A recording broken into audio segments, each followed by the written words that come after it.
Kumusta mga ka-anime? Ngayon ay pag-uusapan natin ang Chapter 4 ng Fairy Tail.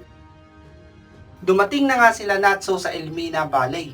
Pero pagpasok nga nila ay ikinabigla nila ito dahil isang isda ang nakita nila. Para naman kay Happy, ito ay isa lamang pagkain. Kahit na si Natsu ay binabalak nga itong makain. Pero habang hawak nga ito ni Natsu ay bigla na nga lang itong naging isang tao. At sabay bati sa kanila ng welcome sa kanilang hotel. Ikinabigla nga nilang lahat ang nangyari, kung saan ang isda ay naging isang tao. Ayon naman sa receptionist na siya ay nakaidlip kaya siya ay naging isang isda.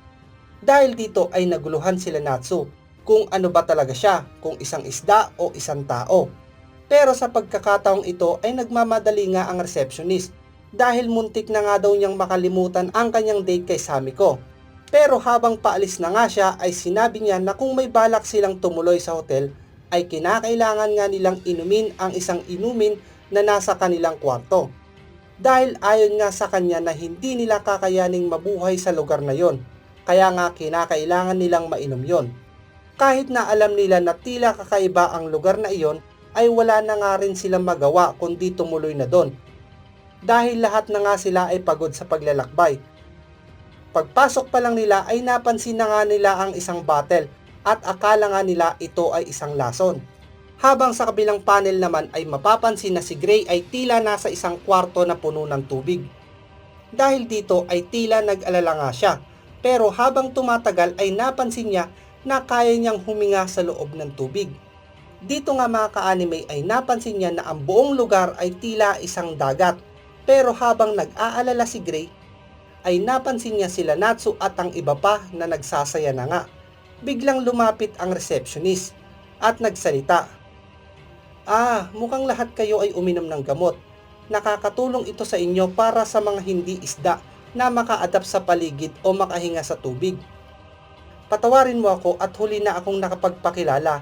Ako nga pala si Kashima, ang manager ng hotel. Pero tinanong ni Gray kung ano ang nangyayari sa bayan na yon. Ayon naman kay Kashima na walang anumang masyadong importante maliban na lamang kapag high tide. Ipinaliwanag rin niya na ang lugar na yon ay isang bayan ng mga isda at sa tuwing low tide naman ay nagaanyo nga silang tao. Kaya naman sila nagaanyo mga tao dahil baka mabigla nga ang mga makakakita sa kanila. Habang sa kabilang panel naman ay sinabi na nga ni Gray na ang pakay talaga nila sa lugar na yon ay makahanap ng clue kung saan matatagpuan ang water dragon.